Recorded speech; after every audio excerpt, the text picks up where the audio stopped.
cursing like a sailor, cracked one in the head. She must have been Welsh too. Cracked the other one in the head, jumped between me and the dogs, swinging that bat. And I remember the police came. I took off my jacket. It looked like I had chicken pox all over my forearms, but they never pierced through. But I never saw those dogs again. George, let me tell you what happened. 20 years later, my grandma said, you know what happened to those dogs? I go, no. She said, that night, your grandpa went over to their house, knocked on the door. The guy opened the door, and he said, hey, your 2 German Shepherds attacked my grandson today. And the guy was like, yeah, he'll live, and tried to shut the door. My grandpa put his foot in the door, took out a .357 Magnum, and said, this is my gun. I got 3 bullets in it, 2 for your dogs, 1 for you. If I see those dogs tomorrow, you're gone along with them. And so the guy got rid of the dogs. So, yeah, my grandparents were Baptist, but I think I know where the violent streak came from. I was intrigued when you told us that your grandma carried the .357, actually. Yeah, she did.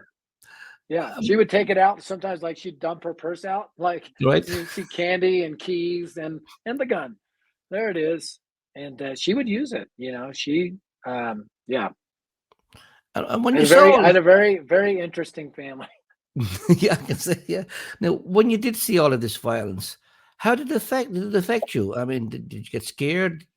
Yeah, I was scared. I was always scared. Mm-hmm. I was scared all the time. Mm-hmm. People think just because you're raised in a tough family, you're tough or whatever. I wasn't. I didn't want to have anything to do with it. I cried when I saw stuff. It just scared me. And my family was worried about me. Matter of fact, one day, I'll tell you a story that's in the book. 6 years old and at my grandparents' Christmas Day, everybody's opening presents. All my uncles are there, my aunts, my cousins. I have a huge family. And we're all opening presents. We're about to have lunch. My Uncle Dave, now he's the war hero. He's the man's man, boxer, judo, bullet holes. He goes, I got one more present. It's for little Greg. And nobody ever pointed me out like that. I'm like, what? So I walk over. He gives me a present. All eyes are on me. Man, I feel noticed for the first time. I open the present. It's a girl's doll. And I think it's a mistake. I go, it's a girl's doll. He goes, yeah, I figured you don't have a dad, so you like to play with dolls like a little girl. And in that moment, I knew exactly he was articulating what all my uncles were thinking about me. And I was so upset. I shoved it in his stomach. I go, ain't no girl. And I walked off. And all my uncles were like, you see the temper on him? Maybe he's one of us after all. Well, I wasn't laughing. George, you know what, though? Mm-hmm. God used that.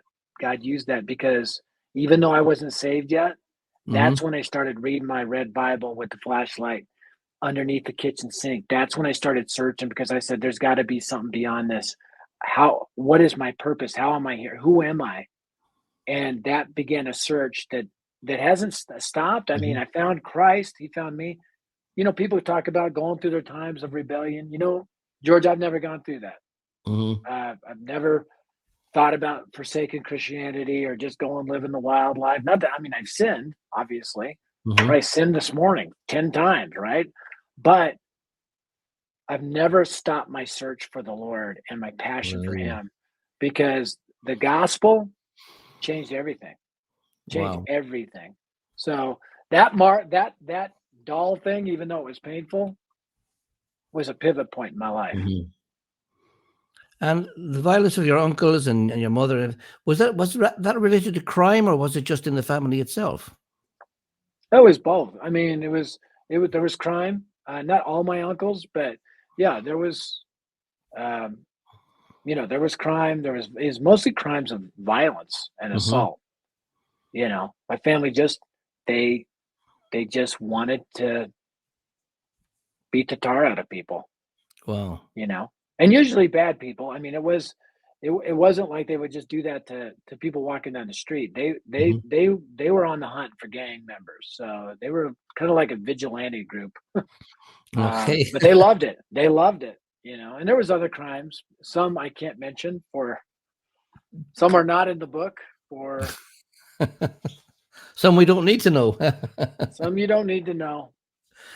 Now, you said, of course, your grandma and granddad they kind of focused on you and they took you to church. Was Yeah. that was that a safe haven for you when you went to church? Oh yeah. I mean, I loved it. I knew there was something there. I was like, Hmm. and that's why I was just so consumed with the gospel. But matter of fact, when I shared the story about understanding the gospel for the first time, the first thing I did, I Hmm. went to my Sunday school teacher and I said, "Hey, all this confess your sin and let Jesus in your heart stuff doesn't make sense to us kids. It makes no sense. Preach the cross. Hmm. Tell us what Jesus did." It finally made sense. I actually rebuked her. She just looked at me like, "What kind of?" I was 8, but I was so upset because I think I would have trusted Christ earlier. And that's why I would say, if you're a Christian watching this and you teach Sunday school or Bible study, or you're a pastor or a youth leader, one of the things Alan said is that I presented the gospel clearly. I Hmm. really encourage you to present the gospel clearly. And that's what we do at Dare to Share. We train and equip teenagers and youth leaders and pastors and parents to share the gospel clearly. So if you are a Christian, man, share, or if you just became a Christian, share the gospel clearly. That Life in Hmm. 6 Words app that we have is a simple way to share the gospel clearly. And we have a ton of resources on dare2share.org. It's dare the number 2, dare2share.org. Now you were clearly a deep thinker because when you were at the church, you were saying, "Well, knock 3 times on my pancreas if you're there, or if I lose my Yeah. heart, I lose Jesus." What do you think brought that on? Is it because you didn't I understand it, or I don't think I was a deep thinker. I think I was OCD. I just think I would overthink stuff, and right? I would, and you know, I need things made clear to me. To Hmm. this day. Life Stories Worldwide is broadcast live every Monday night at 8 p.m. UK time.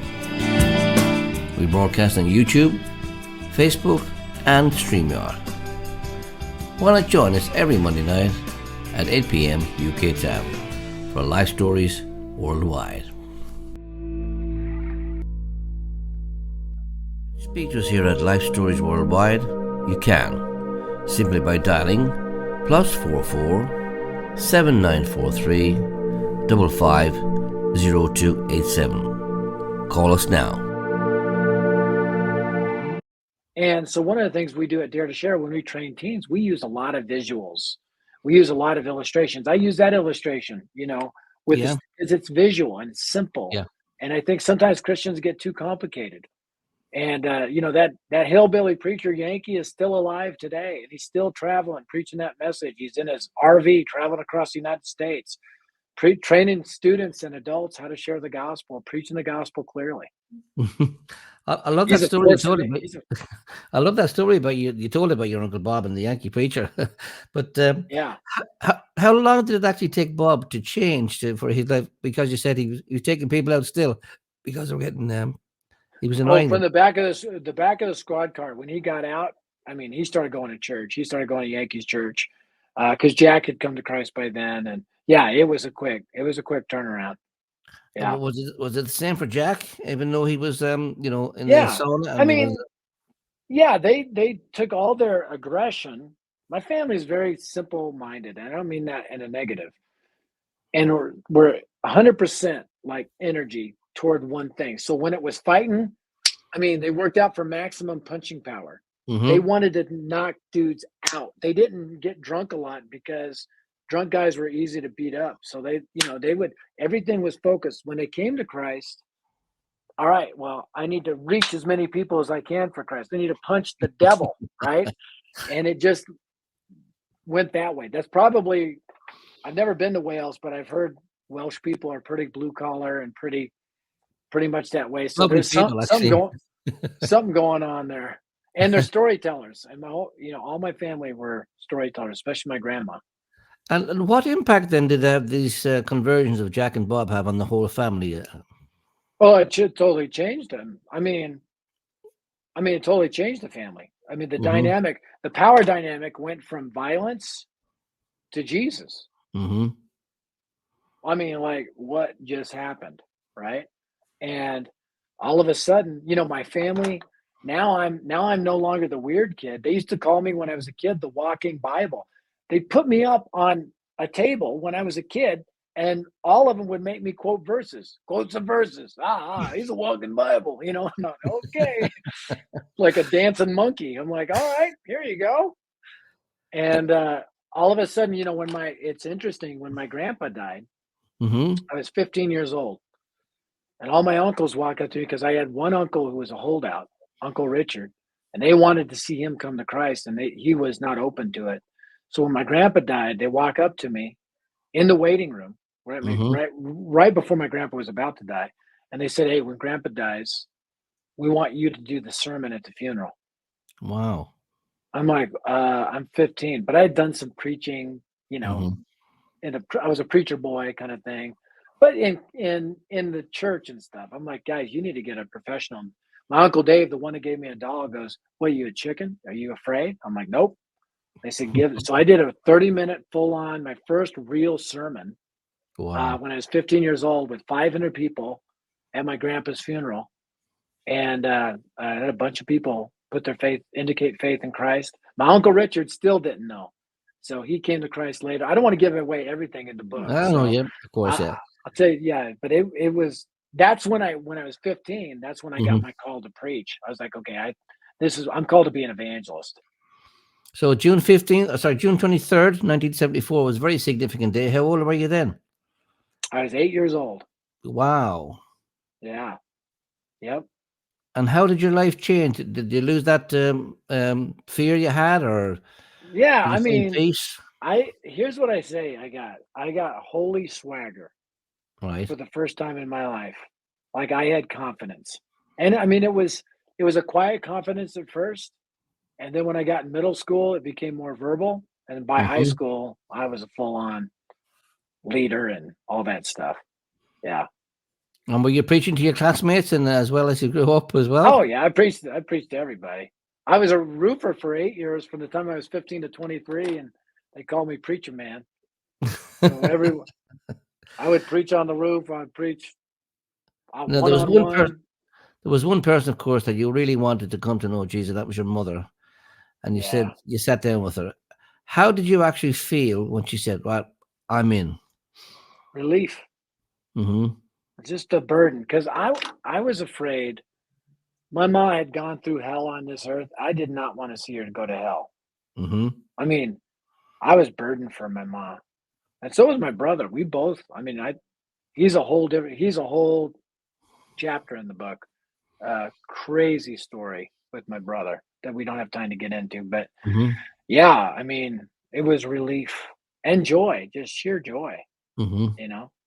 And she was still rough. Like when I planted a church years ago, she came out and I was preaching one day. I go, "How many of you struggle with bitterness?" She goes, "I do every day." I'm like, "Ma, that's a rhetorical question." And she goes, "Don't ask the stinking question if you don't want the stinking answer." And she looked at the congregation. She goes, "Right?" And everybody's like, "Yeah." We're cheering. She was a hoot. Brilliant. So, your whole life then must have changed at 50. You were about 15 at the time, was it? When your mom got saved? Yeah, I was 15 when Yeah, she got yeah. saved. Yeah, it was like the final pieces were locking into place, you know? You became a whole lot of loving family then, by the sound of it. Yeah, I mean, and it was really cool in preparing for this book. You know, I have a very opinionated family, right? Mm-hmm. And a very big family, very tough family. They're spiritually tough now, but still tough. And they just all loved the books. They were so excited. They gave me input and have got zero complaints from the family about the book. They love it. And it's encouraging because that's a hard thing to pull off in my family, you know. So, I mean, But you told us a lot of details, of course, about your family. So, did you do a lot of research, or did you talk to them a lot about it? oh yeah, yeah, that's why I met with like my surviving uncles, Mm-hmm. interviewed them, my aunts, you know, Yankee. I spent a lot of time talking to because I was a little kid for much of this time, so you just Mm-hmm. see things from one perspective. When I got the full story, usually preachers have the George. They have the challenge of exaggerating, right? Mm-hmm. What I had True. found that for decades I've actually been undertelling a lot of the stories, not overtelling them. It's very easy to subscribe to our YouTube channel, Life Stories at Lunch, to receive notifications of when we are live. Simply click the bell.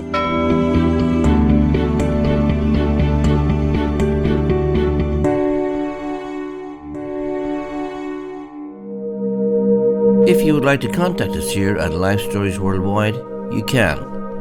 Simply by emailing lifestoriesworldwide@gmail.com or visit our website at lifestoriesworldwide.com.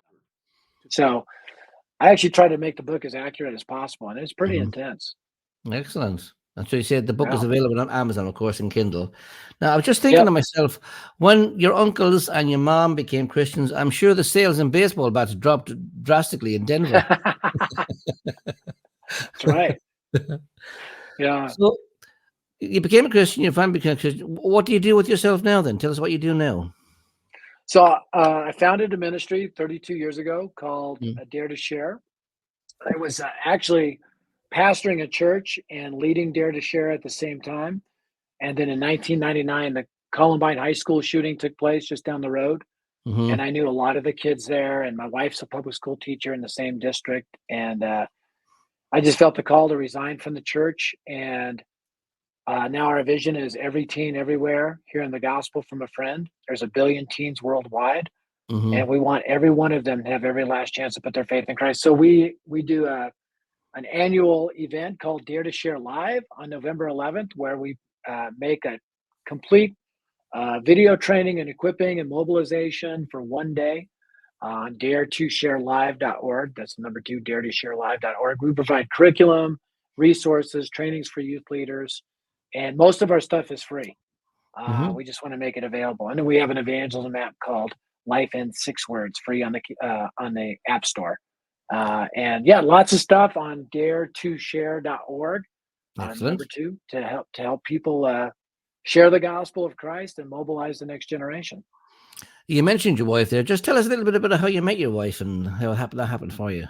Oh, I met my wife at Colorado Christian University when she was a freshman and I was a junior, and she was so beautiful. I'm like, please be godly, and she was. And we dated. And now we have a 18-year-old daughter who's going off to Word of Life Bible Institute in the fall. She just graduated from high school, and a 22-year-old son, Jeremy, who's getting married in October. So to a wonderful, godly girl named Kat. So been blessed with a family that loves Jesus and serves him, and they get a kick at all these stories, and they know a lot of the family, so they know it's true. Now, of course, you said you never knew your biological dad, but did the opportunity ever come up to actually meet him at all? No, because he had died early on, I guess. But 20 years ago, I got a message from a lady that said, I think I'm your sister. Is your dad named Tony Woods? And I said, yes. And I said, where do you live? She lived in Sacramento, California. This is 3 days before I'm slated to fly into Sacramento, to preach for the very first time. Wow. So I meet her. I end up meeting her, my other sister, a brother, and their mom. And my mom was the other woman, so it was a little awkward, but they were believers. And we had a great time. And yeah, it was a great kind of closure, even though he had died decades earlier. So God restored basically what you didn't have at the beginning. Yep. I love what you said as well. I love what you said there when you said when your mum asked you what you used to say when the kids used to tease you at school about not having a dad. You said, God is my dad. God is my dad. Still is. Excellent. Well, I mean, you've told us so simply how God can become our Father. Thank you so much for that. Thanks for speaking to Lifestories, of course, and telling us. And the book, of course, is what's the name of it again? Unlikely Fighter. Unlikely Fighter. You fought your way out of it. Excellent. Audible and Amazon. Now, there is one question that we ask all the guests on this particular program. Now, you've made many decisions in your life, but what is the best decision you ever made? Oh, to put my faith in Jesus Christ. Excellent. Thank you so much, Greg. It's been fantastic speaking to you. And thank you for your story. Thank you for your book. And thank you for your encouragement. And of course, a lot of people will find courage in this particular story as well, which will go out again in weeks to come, of course. And with that, I'm just going to hand back to my brother, Alan. Thank you, George. Thank you again, Greg. Thank you for sharing and answering George's question. It's been wonderful. Quite a lot of people from Wales have been watching today, and they say, "Do you know what part of Wales your family came from?" I don't. I just know there were coal mines there. Yeah, well, a lot of A coal lot of mines them. in Wales. Yeah, But well, I that's don't. great. I should find that out. Yeah. And again, maybe you can encourage those young people to come join on November the 11th. Did you say? Yeah, if they just go to Dare to Share Live, dare2sharelive.org, they can sign Yeah. up. Their youth group can sign up. Their church can sign up. It's free, and it's going to be awesome. Well, it's been wonderful. Greg, it's been so great listening to you, and I'm sure many, many people are going to be touched by what you shared today. Don't forget, Thank you, go Alan. to our website, lifestoriesworldwide.com. There you can find out lots of information about this work. You can get a Bible app. You can get how to get to know God. You can find all sorts of things. And again, I encourage you to subscribe to our YouTube channel, Life Stories at Lunch. These stories can be watched over and over again on that channel. And please click the subscription button and tell your friends about that, and that they can listen to the story again that have been shared today by Greg. Pass it on to your friends. Tell them about this. Pass it on to the young people you know. I'm sure many of you got contacts with young people. Pass this story on. Tell them about this event. It's there to share, November the 11th. Get your family, the young people in your family to join up to that. And you can also listen to these stories again on if you go to Spotify and look for Life Stories Worldwide Radio. You can listen to the stories as you're driving your car, as you're jogging. And I would like to invite you all to join us again next week at 8 o'clock UK time for another life story on Life Stories Worldwide. Next week, we have Cynthia Hampton, who is from Los Angeles. She is an accountant with the education office in Los Angeles, but she was a Jehovah's Witness, and she's going to share how she came out of Jehovah's Witness and found how false it was. And they're helping many, many people to come out of Jehovah's Witnesses now. So next week, 8 o'clock, join us again. So thank you, Greg. May God bless you in the work of Dare to Share. May many, many people be involved with that. Bless you and your family. Thank you, George. Thank you, John. And all of you who've been watching, may God bless you. May you know the peace of God which passes all human understanding. And may the joy of Jesus fill your hearts. Bye, everyone. If you would like to contact us here at Life Stories Worldwide, you can. Simply by emailing lifestoriesworldwide@gmail.com or visit our website at lifestoriesworldwide.com.